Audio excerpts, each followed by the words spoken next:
Hello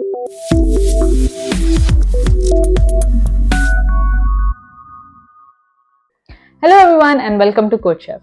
In today's video, we are going to learn about collections with object-oriented programming in Java.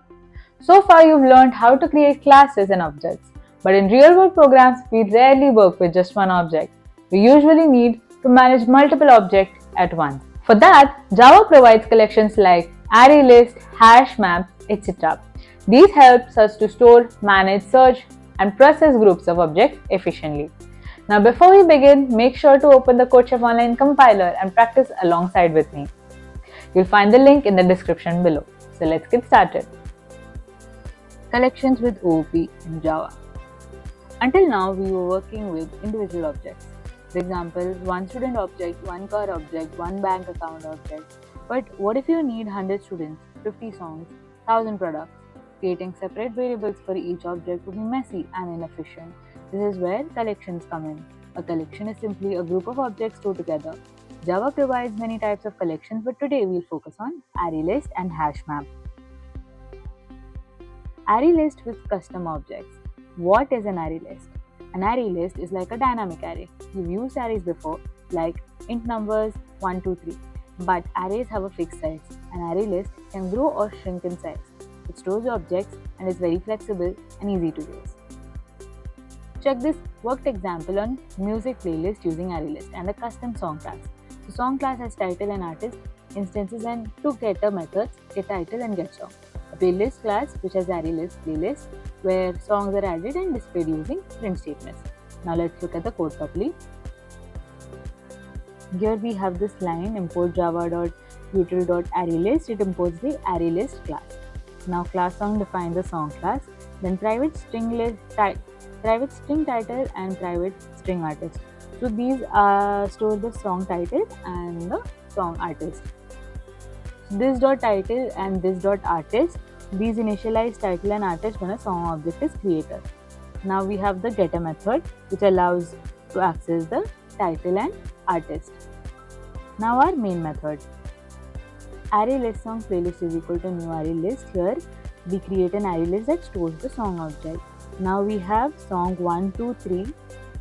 Here we have song 1 which is Bohemian Rhapsody, the name that is the title and the artist.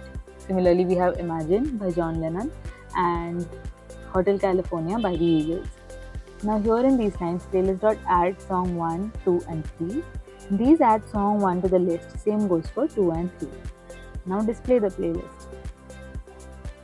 So these lines will print my playlist and then it will print the respective song. So 1, the title and by. So the artist name and the title will be printed. Now let's try running this code. So here you can see my playlist, Bohemian Rhapsody by Queen, Imagine by John Lennon and Hotel California by the Eagles. HashMap for key value storage. What is a HashMap? A HashMap stores data in key value pairs. Think of it like a dictionary. For example, key is the student ID, value is the student object. We use the key to quickly find the value. Iterating through collections.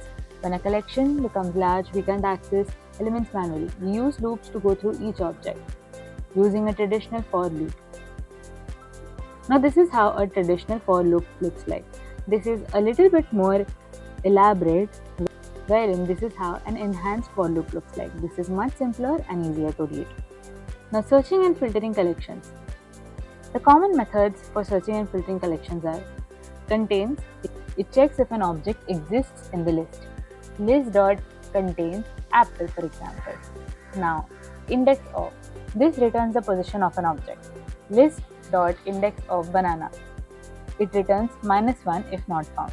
And getIndex, it retrieves an element at a specific position. Loop-based filtering. This is how a for loop looks like. If you give a title which starts with A, it will filter based on the loop. Wrapper classes and autoboxing. Collection stores objects, not primitive types. So instead of int, it uses integer, double that uses double, and boolean, it uses boolean. Autoboxing. Automatic conversion from primitive to object. For example, int number is equal to 5. So integer number object is equal to number. Unboxing. The conversion from object to primitive. And that brings us to the end of this video. Make sure to practice on the CodeChef online compiler so that you understand what we've learned thoroughly. Keep practicing, keep coding, and I'll see you in the next video.